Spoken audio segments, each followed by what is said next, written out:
విశాఖలో తుంగ్లం గ్రామం నుంచి భద్రాచలానికి పాదయాత్రగా 69 వార్డు కార్పొరేటర్ కాకి గోవింద్ రెడ్డి బయలుదేరారు. గత ప్రభుత్వంలో జైలుకు వెళ్లిన సీఎం చంద్రబాబు విడుదలై సీఎంగా ప్రమాణ స్వీకారం చేస్తే కాలినడకన వస్తానని గోవింద్ రెడ్డి భద్రాచలం రాముడికి మొక్కుకున్నారు. ఈ మేరకు మొక్కు తీర్చుకోవడానికి ఆయన భద్రాచలానికి బయలుదేరారు.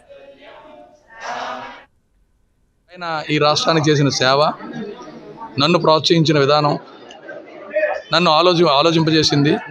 ఆయనకి జరిగిన అన్యాయాన్ని ఖచ్చితంగా ఒక మనిషిగా ఖండించవలసిన బాధ్యత ఉండి ఆ రోజు నేను చంద్రబాబు నాయుడు గారు ఆ రోజు అరెస్టుని ఖండించి నల్ల దుస్తులతో నిరసన తెలియజేసి ఒక వారం రోజులు ఆయన మీద భక్తి విశ్వాసాలతో, ఆయన మీద ప్రేమతో నిరసన కార్యక్రమాలు చేయడం జరిగింది. అలాగే ఆ రోజు నల్ల దుస్తులు ధరించి ఒక రోజంతా ఉపవాసం ఉండి ఈయన సెప్టెంబర్ 21వ తారీఖున నేను మొక్కుకున్నాను. ఆ రోజే ప్రెస్ మీట్ పెట్టి ఖండించడం జరిగింది. ఈయన తక్షణమే జైలు నుంచి విడుదల అవ్వాలని, విడుదలైతే ఈ రాష్ట్రానికి ముఖ్యమంత్రి అవ్వాలని, అయిన వెంటనే భద్రాచలం తుంగలాం రామాల నుంచి భద్రాచలం రామాలయం వరకు నడిచి వస్తానని మొక్కుకున్నాం. ఇది పూర్తిగా వ్యక్తిగతంగా ఆయన మీద ఉన్న అభిమానంతో, ప్రేమతో ఆ రోజు మొక్కుకున్నాం.